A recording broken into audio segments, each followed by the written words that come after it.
Alright, let's talk jungle. Out of any role I've ever seen in League, today I kind of wanted to just go over all of these reworks that the jungle has been through over the years, not only to kind of give you guys some information as to how drastically the role has changed over the years, but also to give you a glimpse of how much jungle players have gone through throughout this time. I also just think it's hella funny. So let's start with Season 1. This is when the jungle was born. People didn't know this was really a thing. Jungle players were really considered on public welfare at this point. The jungle was new technology. No one really knew the things like jungle pathing or counter jungling or wave management or flaming your jungler because there was no jungler. The idea behind this was that players believed that it would be more efficient to farm not only all 3 lanes of the map, but also the camps that came in between, because at the time they were kind of just there. I think at this time even Riot was not really fully aware of what the jungle was intended for, because the jungle players that ended up going through it went through absolute suffering. Back then, jungle clearing was much less about clearing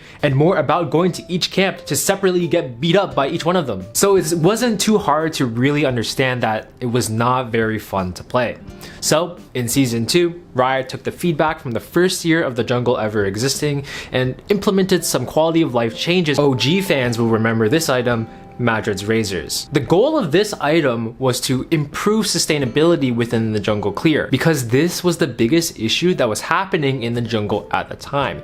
Players were just getting clapped by these camps. I'm not joking, this shit was hard. What ended up happening as a result was that junglers were so much healthier in their clears, and it solved a lot of their problems. This did need some balancing, of course, because this was Riot's first shot at attempting to fix the jungle, but it was kind of fun. Season 3 was really when Riot tried to refine the jungle experience. This was probably one of my favorite times playing in the jungle. You might remember items like Spirit of the Elder Lizard or the Spectral Wraith. What came out as a result of this was a couple of options for junglers to start off based on what their playstyle was. The main distinction here was junglers that would clear normally and junglers that would be on-hit based and require a lot of camp killing. Madrid's Razors was a very clear focused item for those on-hit champions that really like just spamming a lot of camps, things like Master Yi or Warwick, whereas Spirit Stone was basically for everyone else, and it really meant everyone else. There were a lot of different jungle champions that clearly weren't supposed to be there. This was because Spirit Stone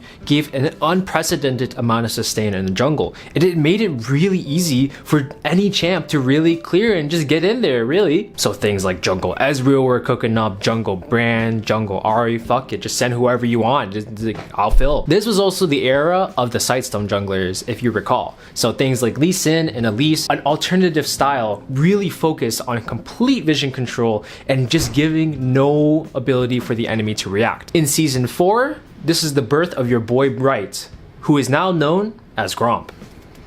In addition, this was where the full clear domination of item Pharaoh Flare came into play, which promoted a playstyle of just clearing, doing absolutely nothing else. This was actually worse than the Madrid's Blood Razor era, because Pharaoh Flare stacked infinitely and promoted the infinite farming of camps throughout the entire game.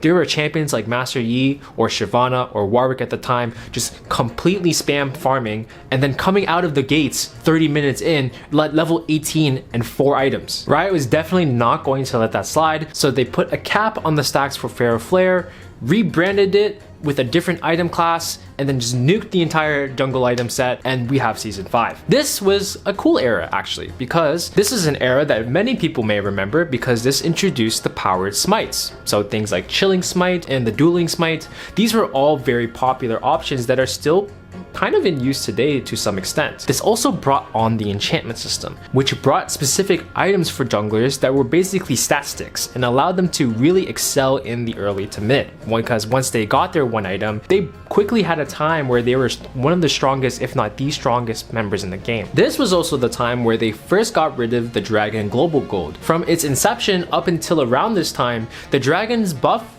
didn't really exist. It was just dollars. They also weren't really formal Dragon Soul buffs like they are today. They were just a series of stacking buffs that gave that team that killed it increasingly more interesting stuff, with the Dragon Soul in this case doubling all of these effects temporarily. So it was still inevitably very strong, it just was in a different way. In Season 6, the actual Dragon Souls basically came into play, providing a new late game win condition for teams that were drafting heavily towards early game and then not being able to transition, because this was a very common issue with a lot of compositions at this time. In addition, they also provided more options for junglers in the early to mid game with the introduction of things like blast cones and the scrying orbs that you do see today. Season 8 was when Runes Reforged kicked in, which was more of just an overall change to the game, but inherently affected the viability of different junglers in different stages. One other really cringe change was at this time, Scuttle Crab was extremely important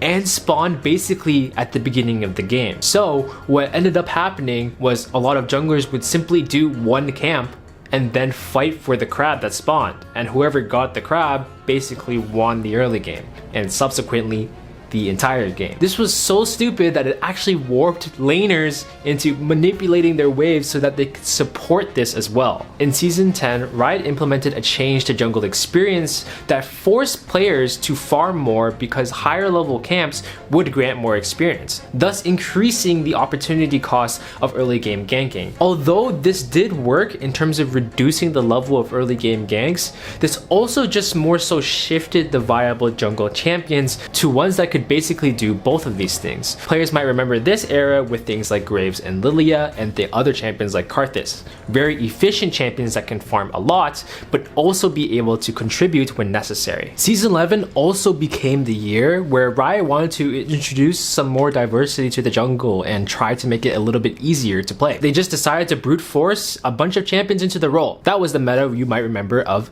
Diana, Morgana, and Rumble, dominating the entire jungle meta, which was an absolute shit show. But there was also some other fun ones like Darius jungle, Mordekaiser jungle, so it's actually a pretty welcome change overall. And then we get to the latest major rework at the time of this video, which is the 13.20 patch. Somehow these bruiser heavy facilitator champions have snuck their way into the meta once more, and we once again have to dial it back and increase this cost of ganking. It's a bit of a mess, to be honest with you, because all of the demon champions that you never see in pro play are the highest win rate champions in the game right now. So what's the potential fix to this? To be honest, I don't really know. Hear me out. The point of the jungle is to have an impact on the map in the early game especially, and if you kind of take that away, you're kind of deleting the purpose of the entire role. However, if you promote the other style of just camp clearing, you end up with these late game Thanos monsters that end up just scaling to infinity, and then that's not really healthy either, I'm gonna be real with you. Those are the two main solutions, I would say, without actually just nerfing the jungle altogether, which is a whole another problem in itself, because obviously we've been there and it's not very fun. In my eyes, this is less of an issue with the jungle itself, but more so with the pacing of League of Legends as a whole. There's nothing wrong with the game pacing this way, it's more so trying to dilute the impact of the jungle overall, I would say. This is obviously easier said than done, but think of my ideal scenario to something like the way Dota works. Now, I'm no expert in Dota by any means, but I am familiar with the pacing of the game being a lot slower and giving time for players to really settle into each game and allowing more room for error before things completely get off the rails. Meanwhile, in League, the moment you die, enemy top laner comes to take your firstborn child and he happens to freeze the wave on your second child, and therefore your game is over. So by reducing the impact by, who knows, reducing the impact of a kill or constantly changing the role over and over again is going to be really healthy for players that want to come back. Because there's a lot of players that are afraid to enter the role because they knew it was reworked 3 times since the last time they actually played it, so they don't really know what to do and what's going on. If you guys have a different take, I'm open to hear it down below. But that's pretty much it on the history of the jungle in the game right now. If you've made it this far, appreciate you going through this journey with us, and Buffly Sin.